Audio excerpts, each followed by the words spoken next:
തെലുങ്കിലേക്ക് entry കിട്ടിയത് എങ്ങനെയാണ്, അതേപോലെ തന്നെ എന്തുകൊണ്ടാണ് തെലുങ്കില് GPക്ക് ഒരു ചാൻസ് അവിടെ എൻട്രി കിട്ടിയത് എങ്ങനെയാണെന്നുള്ളത് നമുക്ക് തൽക്കാലം ഒഴിവാക്കാം. കാരണം ഒന്നാമത് എല്ലാ ഇന്റർവ്യൂവിലും വരുന്ന പരിപാടികളാണ്. സംഹൗ ഇറ്റ് ഹാപ്പൻസ് എന്ന് വിചാരിക്കാം. പക്ഷെ വൈ തെലുഗു എന്നുള്ളതിനുള്ള കാരണം പലപ്പോഴും പല ഇന്റർവ്യൂവിലും വരാത്ത ചോദ്യങ്ങളാണ്. അതിനുള്ള മെയിൻ കാരണം എന്താണെന്ന് വെച്ച് കഴിഞ്ഞാൽ തെലുങ്കിന് പ്രത്യേകത ഉണ്ടായിട്ടോ ഞാനും തെലുഗും തമ്മിൽ എന്തെങ്കിലും കണക്ഷൻ ഉണ്ടായിട്ടോ അല്ല. നിങ്ങൾക്ക് സക്സസ് എവിടെയാണോ സംഭവിക്കുന്നത് അതാണ് നിങ്ങൾക്ക് വന്നുകൊണ്ടിരിക്കുക.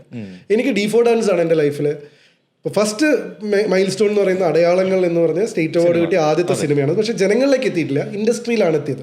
എന്ന് വെച്ചാൽ ആ പടം കമേഴ്ഷ്യൽ ഹിറ്റ് ആവാത്തതുകൊണ്ട് ഞാൻ അങ്ങനെ ഒരു സിനിമ ചെയ്ത് നാട്ടുകാർ അറിഞ്ഞിട്ടുണ്ടായിരുന്നില്ല. പക്ഷെ ഇൻഡസ്ട്രിയിൽ എല്ലാവരും ഒരു സംസാര വിഷയമായി. കാരണം ഒരേ കടൽ എന്ന് പറയുന്ന സിനിമയാണ് സെക്കൻഡ് ബെസ്റ്റ് ഫിലിമായത്, ഞങ്ങളായിരുന്നു ഫസ്റ്റ് ബെസ്റ്റ് ഫിലിം. സോ ഒരേ കടൽ വാസ് കൺസിഡർഡ് ശ്യാം സാറിന്റെ അത്രയും ഗംഭീര സിനിമയുടെ കൂടെ മത്സരിച്ച് ബെസ്റ്റ് ഫിലിം കിട്ടിയ ഒരു സിനിമയിലെ നായകൻ. അത് ഭയങ്കര സംസാര വിഷയമായിരുന്നു ഇൻഡസ്ട്രിയിൽ. അതുകൊണ്ടാണ് എനിക്ക് IG, ഡാഡി കൂൾ ഒക്കെ പോലെയുള്ള വലിയ വലിയ സിനിമകളുടെ ഭാഗമാവാൻ സാധിച്ചു. കാരണം ഈ പയ്യനെ അന്ന് ആരും കാര്യമായിട്ട് യങ്സ്റ്റേഴ്സ് ആരും അന്ന് വന്നു തുടങ്ങുന്നുള്ളൂ. ഇപ്പം ഞാൻ വിനുമോഹൻ, വിനീത് ശ്രീനിവാസനൊക്കെ ഒരേ കൊല്ലാണ് ഡെബ്യൂ ചെയ്യുന്നത്, അല്ലെങ്കിൽ മോർ ഓർ ലെസ് സെയിം ടൈമിലാണ്. സോ ആ സമയത്ത് ഇങ്ങനത്തെ ആൾക്കാരില്ല. ആസിഫും ഇവനും ആൾക്കാരൊക്കെ വന്നു തുടങ്ങുന്നേ ഉള്ളൂ. സോ ഞാനും പഠിച്ചുകൊണ്ടിരിക്കുകയാണ്, 19-20 വയസ്സാണ് ആ സമയത്ത്. അങ്ങനെ ഒരു സംഭവമായിരുന്നു first mile stone. Second mile stone വേറെ ഞാൻ ആളുകളിലേക്ക് എത്തി എന്ന് പറയുന്നത് D4 ഡാൻസ് ആണ്. D4 ഡാൻസ് ഉണ്ടായപ്പോൾ എന്ത് സംഭവിച്ചു, എനിക്ക് ഒരുപാട് ഷോസ് വന്നു. ഞാൻ D4 ചെയ്തു, ഒരു ക്വിസ് ഷോ അടിമോനെ ബസർ ചെയ്തു, 2 സ്റ്റേറ്റ് അവാർഡ് കിട്ടി, ഒരു സ്റ്റൺ റിയാലിറ്റി ഷോ ചെയ്തു, ഒരു ഗെയിം ഷോ ചെയ്തു, ലോകത്ത് പല സ്ഥലത്തും പോയി, കാനഡ, സിംഗപ്പൂർ, അമേരിക്കയിലൊക്കെ പോയിട്ട് കുറേ ഷോസ് ഹോസ്റ്റ് ചെയ്തു. ലാലേട്ടനോടൊപ്പം പോലും സിംഗപ്പൂർ ഷോയിൽ പോയി പെർഫോം ചെയ്തു. അപ്പം 400-500 episodes of television, some 20, 30, 50 live events, because you are successful in that. അത് നിങ്ങൾക്ക് വന്നുകൊണ്ടിരിക്കും. പിന്നെ എനിക്ക് കിട്ടിയ സക്സസ് എന്ന് പറയുന്നത് പ്രേതമായിരുന്നു. പ്രേതം തിരക്കേടില്ലാത്തൊരു ഹിറ്റായിരുന്നു ഇവിടെ, നല്ല പടമായിരുന്നു. അപ്പം പ്രേതമാണ് എനിക്ക് സിനിമയിൽ അത്യാവശ്യം ആളുകൾ. ഇപ്പം ഞാനിപ്പോഴും ഒരു കോളേജിൽ ആ സമയത്ത് പോയിരുന്നപ്പോൾ സ്കൈപ്പിൽ വരും ഷിബുക്കുട്ടൻ എന്നൊക്കെ പിള്ളേരെല്ലാവരും കൂടെ ഒരുമിച്ച് പാടിയിരുന്ന, ഞാൻ സ്റ്റേജിൽ കയറിയ പാടിയിരുന്ന ഒരു സ്പേസിൽ എത്തുന്ന ഒരു ടൈം ഉണ്ടായിരുന്നു. 2016 അത് ഹിറ്റായിരുന്നു. 17, 18, 19, 20, 21 വരെയൊക്കെ അത് അത്യാവശ്യം ഈ സ്കൈപ്പിൽ വരും ഷിബുക്കുട്ടനൊക്കെ ഞാൻ ഇടയ്ക്കിടയ്ക്ക് കേൾക്കുമായിരുന്നു. പക്ഷെ അന്ന് ഉണ്ടായിരുന്നത് എന്താണെന്ന് വെച്ച് കഴിഞ്ഞാൽ എനിക്ക് പ്രേതം കഴിഞ്ഞപ്പോൾ മലയാളത്തിൽ നിന്ന് അഗെയിൻ കുറേ ഓഫേഴ്സ് വന്നു. ഞാൻ അജു, ഷറഫ്, ഇങ്ങനെ കോമ്പിനേഷൻ, അല്ലെങ്കിൽ ആ സ്പേസിൽ പ്രേതത്തിൽ ഞാൻ ചെയ്ത ക്യാരക്ടർ സ്പേസിൽ നിൽക്കുന്ന കുറേ സിനിമകൾ വന്നു. അതേ കൊല്ലമാണ് എനിക്ക് തമിഴിൽ നിന്നും കീ എന്ന് പറഞ്ഞിട്ടുള്ള പടം വന്നു. അതിൽ ജീവയാണ് നായകൻ. ഞാനൊരു സൈക്കോ വില്ലനാണ്, ഒരു ഹാക്കറാണ്. നാടോടികൾ മിരുതനൊക്കെ പ്രൊഡ്യൂസ് ചെയ്ത ഗ്ലോബൽ ഇൻഫർടൈൻമെൻറ്റ് പ്രൊഡ്യൂസ് ചെയ്യുന്ന ഹെവി ബഡ്ജറ്റ് തമിഴ് പടം. ഒരിക്കലും ഒരാളും കാസ്റ്റ് ചെയ്യാത്തൊരു കട്ട സൈക്കോ വില്ലൻ. ഞാനിവിടെ ഒരു GP, ഒരു പൈങ്കിളി പെൺപിള്ളേർ, അങ്ങനത്തെ ഒരു ബ്രാൻഡ് സ്പേസിൽ നിൽക്കുന്ന D4 ഡാൻസ് GPയിൽ നിന്നും ഇവരെൻ്റെ ലുക്ക് കണ്ടിട്ട് ഇങ്ങനൊരു സാധനം ചെയ്തപ്പോൾ I felt that this is a level up. അപ്പോൾ എനിക്ക് ഐ ഹാഡ് ടു ചൂസ് ഇപ്പോൾ വരുന്ന മലയാള സിനിമ വേഴ്സസ് ഒരു ലെവലപ്പ് തമിഴ് സിനിമ. സ്വാഭാവികമായിട്ട് ഈ തമിഴ് സിനിമയിൽ ക്യാരക്ടർ എന്നെ പേടിപ്പിച്ചു. ഇതെനിക്ക് അഭിനയിക്കാൻ പറ്റുമെന്ന് വരെ പേടി തോന്നി. എനിക്ക് എന്ത് പേടി തോന്നാലും അപ്പം ഞാനത് ടേക്കപ്പ് ചെയ്യും. അങ്ങനെ ഒരു സ്വഭാവം എനിക്കുണ്ട്. അപ്പം ഞാൻ വേഗം അത് സൈൻ ചെയ്തു. എന്നിട്ട് for the first time in my life ഞാനൊരു ആക്ടർ എന്നുള്ള രീതിയിൽ വർക്ക് ചെയ്യാൻ തുടങ്ങി, വർക്ക്ഷോപ്സ് അറ്റൻഡ് ചെയ്യാൻ തുടങ്ങി. കാരണം ഈ സൈക്കോ വില്ലൻ കയ്യിൽ നിന്ന് പോകാതെ ചെയ്യണം. ഞാൻ അതുവരെ ഒരു ആക്ടിങ് വർക്ക്ഷോപ്പ് ഒന്നും ചെയ്തിട്ടില്ല. സോ അതിനു വേണ്ടി പെർഫോം ചെയ്യാൻ തുടങ്ങി. അവിടെ കിട്ടിയ പണി എവിടെയാണെന്ന് വെച്ച് കഴിഞ്ഞാൽ ഞാനൊരു കട്ട താടി അതിന് വളർത്തിയിട്ടുണ്ട്. അപ്പോൾ ഇത്രയും വലിയ താടിയാണ്. അപ്പോൾ ഈ സിനിമയിൽ കയറിയതിന് ശേഷം ഇനി എന്തെങ്കിലും ചെയ്യുകയാണെങ്കിൽ ഈ താടിയുള്ള റോളേ ചെയ്യാൻ പറ്റുള്ളൂ ഈ സിനിമ കഴിയുന്നത്. അപ്പോൾ പ്രേതത്തിൽ ഷിബുക്കുട്ടനെ കാസ്റ്റ് ചെയ്യുന്ന ഒരാൾ ഇത്രയും താടിയുള്ളൊരു കാസ്റ്റിംഗ് അല്ല ഇവിടുന്ന് മലയാളത്തിൽ നിന്ന് വരുന്നത്. അപ്പോൾ മലയാള സിനിമ ഒന്നും ചെയ്യാൻ പറ്റാതെ ഈ സിനിമയ്ക്ക് കിട്ടിയ പണി എവിടെയാണെന്ന് വെച്ചാൽ ഇത്രയും വലിയ ബാനറും പരിപാടികളൊക്കെ ആണെങ്കിലും ഈ പടം കംപ്ലീറ്റ് ചെയ്യാൻ 2 കൊല്ലം എടുത്തു. അതിനെന്താ വെച്ചാൽ ഇടയിൽ ജയലളിത മരിച്ചു. ജയലളിത മാഡത്തിൻ്റെ പാർട്ടിയിലുള്ള MLA ആയിരുന്നു ഇതിൻ്റെ പ്രൊഡക്ഷൻ. പിന്നെ നോട്ട് നിരോധനം വന്നു, അങ്ങനെ എന്തൊക്കെയൊക്കെയോ പ്രശ്നങ്ങൾ ഉണ്ടായിട്ട് ഈ പരിപാടി മുന്നോട്ട് പോകുന്നില്ല. അപ്പം ഞാൻ വീട്ടിൽ വെറുതെ ഇരിക്കുക 2 years. കാരണം വേറെ ഒന്നും ചെയ്യാൻ പറ്റില്ല. ഈ കട്ട താടി വെച്ചിട്ട് ഞാനൊരു ഏഷ്യാനെറ്റ് ഫിലിം അവാർഡ്സ് ഹോസ്റ്റ് ചെയ്തു. കാരണം അതിൽ പിന്നെ താടി പ്രശ്നമില്ലല്ലോ, ഫിലിം അവാർഡ്സ് അല്ലേ.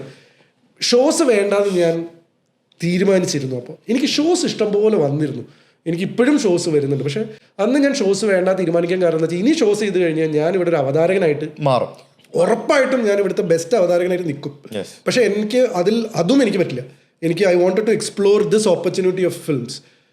അപ്പോൾ ഞാൻ അങ്ങനെ മറ്റേതിലേക്കൊക്കെ പോയി. പക്ഷേ ഇതിൽ പോയപ്പോൾ എന്താ പ്രശ്നം എന്ന് വെച്ച് കഴിഞ്ഞാൽ 2 കൊല്ലം അങ്ങനെ നിന്നുപോയി. റിലീസ് ആവാറാകുമ്പോഴേക്കും ഇതിൻ്റെ സ്ക്രീനിങ് ഒക്കെ കഴിഞ്ഞപ്പോഴേക്കും ഉണ്ടല്ലോ ജീവയുടെ മാനേജർ ഇതിൻ്റെ ഉള്ളിലുള്ള ആൾക്കാരൊക്കെ എൻ്റെ അടുത്ത് പറഞ്ഞു, നിങ്ങൾ ഭയങ്കര പെർഫോമൻസ് ആണ്, ഈ തമിഴിൽ നിങ്ങൾക്ക് നിന്ന് തിരിയാൻ സമയം ഉണ്ടാവില്ല, നിങ്ങൾ അങ്ങനത്തെ സ്ക്രീൻ പ്രസൻസ് ആണെന്നൊക്കെ പറഞ്ഞ് നമ്മളെ അങ്ങ് വേറെ ലെവലിലേക്ക് എത്തിച്ചു. അപ്പം ഞാൻ വിചാരിച്ചു ഇത് കഴിഞ്ഞ് എൻ്റെ ലൈഫ് സെറ്റാണ്. അതോടുകൂടി എൻ്റെ ഷോസ് എടുക്കാതെ, കാരണം നമ്മൾ ലൈഫ് സെറ്റാണല്ലോ. ജീവ ഓഡിയോ ലോഞ്ചിൽ പറയുന്നു ആദ്യമായിട്ടാണ് എന്നെ ഒരു ആക്ടർ ഇൻസെക്യൂർ ആക്കുന്നത് എന്നൊക്കെ ഇങ്ങനെ ഓഡിയോ ലോഞ്ചിലൊക്കെ. അപ്പം നമ്മളിതൊക്കെ കട്ട് ക്യാരി ഡേ ആയിപ്പോൾ. അപ്പം ഞാൻ വിചാരിച്ചു ഇനി എൻ്റെ ജീവിതം കഴിഞ്ഞ് ഞാൻ വേറെ ഇനി അടുത്ത സൂര്യയുടെ വില്ലൻ, അത് കഴിഞ്ഞാൽ മറ്റേ വിജയുടെ വില്ലൻ, അങ്ങനെ ആ ലെവലാണ് നമുക്ക് കിട്ടുന്ന ഇൻപുട്സ് ഇങ്ങനെയാണ്. വി ആർ ജസ്റ്റ് ഗ്രോയിങ് അല്ലേ. അപ്പോൾ ആ സമയത്ത് ഇത്ര ഇൻപുട്സ് കിട്ടുമ്പോൾ നമ്മളിതൊക്കെ വിശ്വസിച്ച് പോകും. ഒന്നിലധികം ആൾക്കാർ പറയുമ്പോൾ പടം ഇറങ്ങി 2 ദിവസം കൊണ്ട് പടം വാഷൗട്ടായി. പടം വാഷൗട്ടായി എന്ന് മാത്രമല്ല, എനിക്കിതിൻ്റെ റിവ്യൂസ് ഒന്നും ഇടാൻ പറ്റുന്നില്ല. കാരണം റിവ്യൂസിലൊക്കെ എന്നെക്കുറിച്ച് ഭയങ്കര അഭിപ്രായം. The new boy Govind Padmasurya is terrific, പക്ഷെ ബാക്കി എല്ലാം ചീത്തവിളിയാണ്. അപ്പോൾ ഇത് ഇടുമ്പോൾ നമുക്ക് ഞാൻ ആകെ ലോക്കായി പോയി. മനസ്സിലായി, ഇത് മാത്രം കട്ട് ചെയ്തിടാനും പറ്റുന്നില്ല. പക്ഷേ പടം ഹിറ്റായില്ലെങ്കിൽ നമ്മൾ ഒരാൾ ശ്രദ്ധിക്കില്ല എന്നുള്ളത് ഞാൻ മനസ്സിലാക്കിയ ഒരു വലിയ സത്യമായിരുന്നു. തമിഴിൽ നിന്ന് പിന്നെ ഓഫേഴ്സ് വന്നില്ല എന്ന് മാത്രമല്ല, ഈ പടം ഇറങ്ങി കണ്ടവരൊക്കെ ചേട്ടൻ നന്നായിട്ടുണ്ട് കേട്ടോ എന്ന് പറയും. ഈ ചേട്ടൻ നന്നായിട്ട് ഒരു പ്രത്യേകിച്ച് ഒരു ഗുണമില്ല. കാരണം എന്താ വെച്ചാൽ അടുത്ത സിനിമ കിട്ടണം, അല്ലെങ്കിൽ ഈ സിനിമ 4 ആൾക്കാർ കാണണം. പടം ഹിറ്റാകാൻ വേണം, അഭിനയം നന്നാവുകയും വേണം. പടം ഹിറ്റാവാണ് ഏറ്റവും കൂടുതൽ വേണ്ടത്. അഭിനയം നന്നാവുക എന്നുള്ളത് ഇമ്പോർട്ടൻ്റ് ആണ്. പക്ഷേ അഭിനയം നന്നായിട്ട് പടം ഹിറ്റായില്ലെങ്കിൽ കാര്യമില്ല. പടം ഹിറ്റായിട്ട് അഭിനയം നന്നായില്ലെങ്കിൽ പോലും ചിലപ്പോൾ നിങ്ങൾക്ക് വേറൊരു ഓഫർ കിട്ടിയെന്ന് വരും. പക്ഷേ പടം ഹിറ്റാവുക എന്നുള്ളത് is very important. Before dance ഹിറ്റാവുക ഇസ് വെരി ഇമ്പോർട്ടൻറ്റ്. ഇത് ഫ്ലോപ്പായോട് കൂടിയിട്ട് പിന്നെ ഒരു 4 മാസം എനിക്ക് ഒരു പണി ഉണ്ടായിരുന്നില്ല. ഞാൻ ഈ താടി വെച്ച് അങ്ങോട്ട് കൂടി നടക്കരുത്. പക്ഷെ ചില സമയത്ത് നമ്മൾ ആത്മാർത്ഥമായിട്ട് എന്തെങ്കിലും ചെയ്യുമ്പോൾ അത് വർക്കാവെന്ന് പറയുന്ന പോലെ. അപ്പോൾ ഈ സിനിമയുടെ തെലുങ്ക് ഡബ്ബ് യൂട്യൂബിൽ വന്നു, അവർ റൈറ്റ്സ് ഓട്ടോ കൊടുത്തുകൊണ്ടു, തെലുങ്കിന് ഡബ്ബിങ് റൈറ്റ്സ് കൊടുത്തുണ്ടാവും. ഈ സാധനം അലവൈകുണ്ഠപുരമുണ്ടെ ഡയറക്ടർ ത്രിവിക്രം സാർ ഇതിലത്തെ കുറേ ഭാഗങ്ങൾ കാണുക, ആ സിനിമ കാണുക എന്തോ ഇടയായി. അപ്പോൾ അദ്ദേഹത്തിന് ഈ ആക്ടർ തന്നെ വേണം എന്ന് പറഞ്ഞിട്ട് എനിക്ക് ഡയറക്റ്റ് കോൾ വരികയായിരുന്നു അവരുടെ ഓഫീസിൽ നിന്ന്. അതൊരു ലൈഫ് ചേഞ്ചിങ് എക്സ്പീരിയൻസ് ആയി. കാരണം അപ്പോഴാണ് എനിക്ക് കോൾ വരുന്നു, അല്ലു അർജുൻ സിനിമയിൽ വില്ലനായിട്ട് ഒരു പരിപാടി ഉണ്ട് എന്ന് പറഞ്ഞിട്ട് നമ്മുടെ മനസ്സിൽ വരുന്ന ഒരു സംഭവം അല്ലേ അല്ലു അർജുന്റെ സിനിമയിൽ വില്ലൻ എന്നൊക്കെ പറയും. അതിനകത്ത് എനിക്ക് Trivikram Allu Arjun combination was always successful. ഇപ്പൊ ഇവിടെ രഞ്ജിത് ശങ്കർ ജയസൂര്യ എന്ന് പറഞ്ഞിട്ട് പുണ്യാളൻ അഗർബത്തീസ് പ്രേതം മറ്റേതിങ്ങനെ റെഗുലർ പാറ്റേൺ ചെയ്യുന്ന അതേ സ്റ്റൈലാണ്. പക്ഷെ അതിനേക്കാൾ വലിയ സ്കെയിലുള്ള സ്റ്റൈലാണ് ഈ സാധനം ത്രിവിക്രം അല്ലു അർജുൻ. അപ്പോൾ അത് കയറി ചെയ്യുന്നു. പക്ഷെ അത് ചെയ്യുമ്പോഴും ഞാൻ ഇങ്ങനൊരു അത് ചെയ്തതോടുകൂടി പിന്നെ എന്താ അറിയോ, നമ്മൾ ഈ ഓക്കെ ഈ പടം ഇറങ്ങിക്കഴിഞ്ഞാൽ നമ്മൾ വേറെ ലെവലാവും, ഇതൊക്കെ പരിപാടിയൊക്കെ വിടും. കാരണം നമുക്ക് ഭാഗ്യം അനുഭവം ഉള്ളതുകൊണ്ട് ഞാൻ സത്യം പറഞ്ഞത് ഒരാളോട് പറഞ്ഞതുപോലുമില്ല ഈ സിനിമ ചെയ്യുന്നുണ്ടെന്നുള്ളത്. കാരണം എനിക്ക് ഒന്നാമത് ഇതിൻ്റെ ഫുൾ കഥയൊന്നും പറഞ്ഞു തന്നിട്ടില്ല. ചെറിയ ഒരു ഒന്ന് ഓടിച്ച് ചെറിയ പരിപാടികളെ പറഞ്ഞോളൂ. അപ്പോൾ ഇതിലിപ്പോൾ ഞാൻ ഉണ്ട് തന്നെ ആൾക്കാർക്ക് മനസ്സിലാവുമോ എനിക്കൊരു ഐഡിയ ഇല്ല എന്താ വെച്ചാൽ സംഭവിക്കട്ടെ എന്ന് വിചാരിച്ചു. ഞാൻ ആരോടും പറഞ്ഞില്ല. ഇതിൻ്റെ ടീസർ ആദ്യമായിട്ട് ഇറങ്ങിയപ്പോഴാണ് ആൾക്കാർ എന്നെ അതിൽ കാണുന്നത്. പിന്നെ കുറേ പേര് ഇങ്ങനെ വിളിച്ചു പറയായിരുന്നു നീ മറ്റേ തെലുങ്ക് പടത്തിലുണ്ട്. കാരണം ഞാൻ എവിടെ അനൗൺസ് ചെയ്തിട്ട് ഒന്നുമില്ല ഈ ടീസർ കണ്ടു. അപ്പോൾ കാര്യം ഇത് എന്താ ഉണ്ടാവുക എന്ന് നമുക്കറിയില്ലോ. പക്ഷേ that became so what happen was ഈ മൂവി കയറി കൊളുത്തി. ഇത് കൊളുത്തിയോട് കൂടിയിട്ട് പിന്നെ നമുക്ക് ഈസി ആയിട്ട് പടങ്ങൾ വരാൻ തുടങ്ങി. ശരിക്കും അപ്പം തന്നെ ഞാൻ ബാക്ക് ടു ബാക്ക് 3 പടം സൈൻ ചെയ്തിരുന്നു. പക്ഷേ ജനുവരി 12, 2020 റിലീസ് ചെയ്തെന്നുള്ളതുകൊണ്ട് മാർച്ച് 22 ലോക്ക്ഡൗൺ ഉണ്ടായതുകൊണ്ടും പിന്നെ എനിക്ക് ഒരു കൊല്ലം പടം ചെയ്യാൻ പറ്റില്ല എന്നുള്ളതുകൊണ്ട് ഇമീഡിയറ്റ് ആയിട്ട് വന്ന 3 പടം പോയി. പക്ഷേ എങ്കിലും 21 മുതൽ എനിക്ക് ബംഗാരാജു നാഗാർജുന സാറിൻ്റെ പ്രൊഡക്ഷനിലുള്ള പടം വന്നു. ഞാൻ ഈ പ്രൊഡക്ഷനിൽ ഞാൻ അഭിനയിച്ചു. അങ്ങനെ ഇപ്പോൾ ഒരു 5ാമത്തെ തെലുങ്ക് പടമായി. അപ്പോൾ വലിയ വലിയ സിനിമകൾ അവിടെയുള്ളൊരു ഗുണം എന്താണെന്ന് വെച്ച് കഴിഞ്ഞാൽ പിന്നെ നമ്മൾ കുറേ വീണിട്ടല്ല അങ്ങോട്ട് പോകുന്നു. അപ്പോൾ നമുക്ക് ഏകദേശം ഒരു ഐഡിയ ഉണ്ട് ഏത് ബ്രാൻഡിങ്ങിൽ പിടിക്കണം. ചറപറാന്ന് ഓഫർ വരുമ്പോഴൊന്നും പിടിക്കുന്നില്ല. ഓരോ പടം ഇറങ്ങുമ്പോഴും ബ്ലോക്ക് ബസ്റ്റർ ആവുമെന്ന് വിചാരിച്ചിട്ട് ഒരു സാധനം സംഭവിക്കാതിരിക്കുമ്പോൾ നമുക്ക് ഏകദേശം ഒരു ഐഡിയ കിട്ടി ഇത് എങ്ങനെയാണ് ഇത് പിടിക്കേണ്ടത്. അപ്പോൾ ഞാൻ എന്ത് ചെയ്തു വെച്ചാൽ ഇവിടെ റിലീസ് ഉണ്ടോ ഇല്ലയോ എന്നുള്ളത് നോക്കാതെ അവിടുത്തെ വലിയ സിനിമകളുടെ ഭാഗമാവുക, അവിടെ ആക്ടേഴ്സ് പ്രൊഡ്യൂസ് ചെയ്യുന്ന ഭാഗമാവുക.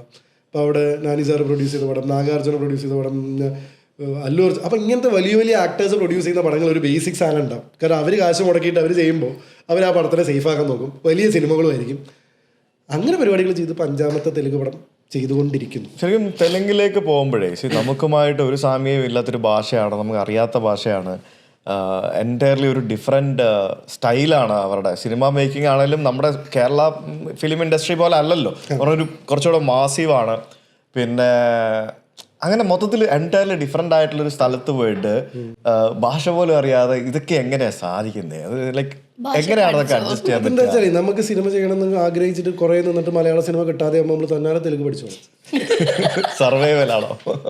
കാരണം പണ്ട് ആൾക്കാർ പറയില്ലേ ഇവിടെ ജോലി കിട്ടാതെ പ്രവാസിയായിട്ട് അവിടെ പോയി കഷ്ടപ്പെടാൻ ഞങ്ങൾ തയ്യാറാണ്, എന്നിട്ട് തിരിച്ചു വന്നൊരു കൊട്ടാരം പണിയാണ്. ഏകദേശം ആ ലൈൻ തന്നെയാണ് ഞാനും ചെയ്തുകൊണ്ടിരിക്കുന്നത്. പണ്ട് ആൾക്കാർ ഗൾഫിലും ബോംബെയിലൊക്കെ പോയിരുന്നുണ്ടെങ്കിൽ ഞാൻ തെലുങ്കിൽ പോയിട്ട് ഇതേ പരിപാടി ചെയ്യുന്നു. അല്ലാതെ ഇതിൽ വേറെ വ്യത്യാസമൊന്നുമില്ല. കാരണം അതാണ് എനിക്ക് വർക്കായത്. എനിക്ക് വേണമെങ്കിൽ പ്രേതത്തിന്റെ മൈലേജ് വെച്ച് പിടിച്ച്, കാരണം അന്ന് ആ സ്പേസിലൂടെ പോയി മെല്ലെ മെല്ലെ ക്യാരക്ടേഴ്സ് ചെയ്ത് നായകനായി വന്നിട്ടൊക്കെ ചെയ്യാമായിരുന്നു. പക്ഷെ അന്ന് എനിക്ക് റൈറ്റ് ഡിസിഷനായി തോന്നിയത് ആ തമിഴ് സിനിമയാണ്. ഞാൻ പിന്നെ എൻ്റെ ഡിസിഷൻസ് ഒന്നും റിഗ്രറ്റ് ചെയ്യുന്നില്ല. കാരണം my journey is always like this. അങ്ങനെ നമ്മൾ തെലുങ്കിൽ പോയി പെടുകയും നമ്മൾ സിനിമ വേണമെന്ന് ആഗ്രഹിച്ചുകൊണ്ടിരിക്കുമ്പോൾ സിനിമ കിട്ടാതെ വീട്ടിലിരിക്കുമ്പോൾ നിങ്ങൾക്ക് 1-2 സിനിമകളിൽ നിന്ന് ചൂസ് ചെയ്യാൻ അവസരം കിട്ടുകയും ചെയ്യുമ്പോൾ നിങ്ങൾ തെലുങ്ക് അല്ല ഏത് ഭാഷയും പഠിക്കും. അപ്പോൾ ഞാനിപ്പോഴും ഭയങ്കര ഫ്ലുവൻ്റ് ആയിട്ട് തെലുങ്ക് സംസാരിക്കുന്നില്ല. പക്ഷേ എൻ്റെ അടുത്ത് സ്ക്രിപ്റ്റ് ഇപ്പോൾ പറയുന്ന തെലുങ്കിലാണ്. എൻ്റെ അടുത്ത് അവർ തെലുങ്കിൽ അവിടെയുള്ള ആൾക്കാർ സംസാരിക്കുന്ന തെലുങ്കിലാണ്. ഞാൻ തിരിച്ച് ഇംഗ്ലീഷിൽ മറുപടി പറയും. പക്ഷേ ആൾക്കാർ എൻ്റെ അടുത്ത് സംസാരിക്കുന്ന തെലുങ്കിലാണ്. ആ സ്റ്റേജിലെത്തി. ഡബ് ചെയ്ത് തുടങ്ങിയോ? ചെറുതായിട്ട്. അതിൻ്റെ ഇപ്പോൾ ചെയ്തുകൊണ്ടിരിക്കുന്ന പടത്തിൽ ഞാൻ ഒരു അറ്റംപ്റ്റ് ചെയ്യുന്നുണ്ട്. But let see. അല്ലെങ്കിൽ ഇനി ഒന്നും വർക്കായില്ലെങ്കിൽ പൊതുവേ എല്ലാ പാറ്റേണും ചെയ്യുന്ന ആൾക്കാർ ചെയ്യുന്നൊരു പാറ്റേൺ ഉണ്ട്. ഇപ്പോൾ ബണ്ണി ചെയ്യുന്നത് എന്താ വെച്ചാൽ ഇവിടെ ജിസേട്ടനാണ് എപ്പോഴും ഒരേ വോയിസാണ് എപ്പോഴും. അങ്ങനെയെങ്കിലും ചെയ്യണം. ഇറങ്ങുന്ന എല്ലാ പടത്തിനും ഒരേ വോയിസ് കൊടുക്കുന്ന ഒരു ഡബ്ബിംഗ് ആർട്ടിസ്റ്റിനെ കണ്ടെത്തുക. അല്ലെങ്കിൽ ഇപ്പോൾ പ്രഭാസിൻ്റെ എല്ലാ ശബ്ദവും ഒരേ ശബ്ദമാണ്. KGF നായകൻ്റെ ശബ്ദം ഒരേ ശബ്ദമാണ്. അപ്പോൾ അതുപോലെ ഒരാളെ കണ്ടെത്തുക, അല്ലെങ്കിൽ നമ്മൾ തന്നെ ചെയ്യാം. അപ്പം ഞാൻ ആദ്യം ശ്രമിക്കുന്നത് നമ്മൾ തന്നെ ചെയ്യാൻ പറ്റുമോ എന്നുള്ളത് തന്നെയാണ്. കാരണം നമ്മൾ തന്നെ ഡബ് ചെയ്യുമ്പോൾ നമുക്കതൊരു ഭയങ്കര അത് വലിയൊരു ക്വാളിറ്റിയാണ്. അങ്ങനെ ചെയ്യുന്നുണ്ട്. ഇപ്പോൾ ദുൽഖർ ചെയ്യുന്നുണ്ട്, രാജുവേട്ടൻ ചെയ്യുന്നുണ്ട്, വിച്ച് ഇസ് ഗുഡ്. പക്ഷെ അത് നമ്മുടെ സംവിധായകനും കൂടെ അത് ഓക്കെ ആയിട്ട് ഫീൽ ചെയ്യണം, നമുക്കും അത് കംഫർട്ടബിൾ ആയിട്ട് ഫീൽ ചെയ്യണം. അവർക്കും കാണുമ്പോൾ ഒരു ബേസിക്കലി എന്താണെന്ന് വെച്ച് കഴിഞ്ഞാൽ നമ്മുടെ ചില ആക്ടേഴ്സ് തമിഴിൽ പോയിട്ട് അഭിനയിക്കുമ്പോൾ മലയാളം പറയുന്ന പോലെ തമിഴ് പറയും. അതുപോലെ ആവരുതെന്നുണ്ട്. ഇപ്പൊ നമ്മളിപ്പോ വിനായകന്റെ മൂവീസ് ഒക്കെ കാണുകയാണെങ്കിൽ തമിഴിലുള്ള പടത്തിലൊക്കെ പുള്ളി ഒരു മലയാളി ആയിട്ട് തന്നെ ആണ് അതിനകത്ത് കാണിക്കുന്നത്. അങ്ങനെ ചെയ്യാൻ പാടില്ല. നിങ്ങൾ അങ്ങനെ അവിടെ അല്ല, കാരണം ഞാൻ അവിടെ മലയാളിയേ അല്ല. നിങ്ങളെ മലയാളി പല ആൾക്കാർക്കും ഞാൻ മലയാളിയാണെന്ന് തന്നെ അറിയില്ല. അതുകൊണ്ട് അങ്ങനെ ചെയ്താൽ ഞാൻ റെസ്ട്രിക്റ്റഡ് ആയി പോകും. പിന്നെ എനിക്ക് മലയാളി ആക്ടേഴ്സ് മാത്രം ഉണ്ടെങ്കിലേ തെലുങ്ക് ചെയ്യാൻ പറ്റുള്ളൂ എന്നുള്ളത്. ഇപ്പൊ അവിടെ ഞാൻ ആദിയാണ്, പൈഡിത്തല്ലിയാണ്, ഞാൻ അങ്ങനെ പല പല പല കഥാപാത്രങ്ങളാണ്. ആൻഡ് എന്ത് സംഭവിക്കുന്നു എന്ന് വെച്ച് കഴിഞ്ഞാൽ എനിക്ക് അങ്ങനെ കുറച്ചൊക്കെ ചേഞ്ച് ചെയ്യുമ്പോൾ എൻ്റെ ലുക്സ് അതിനനുസരിച്ച് മാറുന്നുണ്ട് എന്നുള്ളത് കൊണ്ട് അവർക്കിപ്പോഴും പൂർണ്ണമായിട്ട് അങ്ങനെ പിടികിട്ടിട്ടൊന്നുമില്ല. കാരണം എൻ്റെ അടുത്ത് പല ആൾക്കാരും ചില തെലുങ്കന്മാരൊക്കെ വന്നിട്ട് ആദി എണ്ണ എന്നൊക്കെ പറഞ്ഞിട്ട് വന്നിട്ട്, ആദി എന്നാണ് ഞാൻ മംഗാരാജിൽ ചെയ്ത ക്യാരക്ടർ പേര്, വന്ന് പരിചയപ്പെടുമ്പോഴാണ് ഇവർക്ക് മലയാളിയാണ്, ഞാൻ കിടന്ന് ബബ്ബ അടിക്കുമ്പോഴാണ് ഇവർ തെലുങ്ക് അല്ലല്ലേ എന്നൊക്കെ മനസ്സിലാക്കുന്ന. ഇല്ല, അങ്ങനത്തെ കുറച്ച് ഏറ്റവും രസമായി തോന്നിയത് ഞാൻ കഴിഞ്ഞ ദിവസം ശബരിമലയ്ക്ക് പോകുമ്പോഴേ കുറേ തെലുങ്കന്മാരെ ഐഡന്റിഫൈ ചെയ്തപ്പോൾ എൻ്റെ കൂടെ വന്നാൾ പറയാം ഇത് വർക്കൗണ്ട്. അപ്പോൾ കാരണം നമ്മൾ ആ രൂപത്തിൽ ആ വേഷത്തിൽ നമ്മൾ ഐഡന്റിഫൈ ചെയ്യാന്ന് പറയുമ്പോൾ അതൊരു സുഖമുള്ള പരിപാടിയാണ്. കാരണം ഒന്നാമത് കെട്ടിപ്പൂട്ടിയിട്ടല്ലേ നമ്മൾ പോകുന്നത്. അപ്പോൾ ഇത് ശരിക്കും ഇത് വർക്കാവുന്നുണ്ട്, അവിടെയുള്ള ആൾക്കാർ ഇതിന് തിരിച്ചറിയുന്നുണ്ടല്ലോ എന്നൊക്കെ ചോദിച്ചിരുന്നു. ഇപ്പൊ കഴിഞ്ഞ ആ രീതിയിൽ. പക്ഷെ അവര് വന്ന് ആദ്യം തെലുങ്കാ സംസാരിക്കുന്നത്. അവരുടെ വിചാരം നമുക്ക് മലയാളം തെലുങ്ക് അറിയാമെന്നാണ്. ആ അടുപ്പാണ്.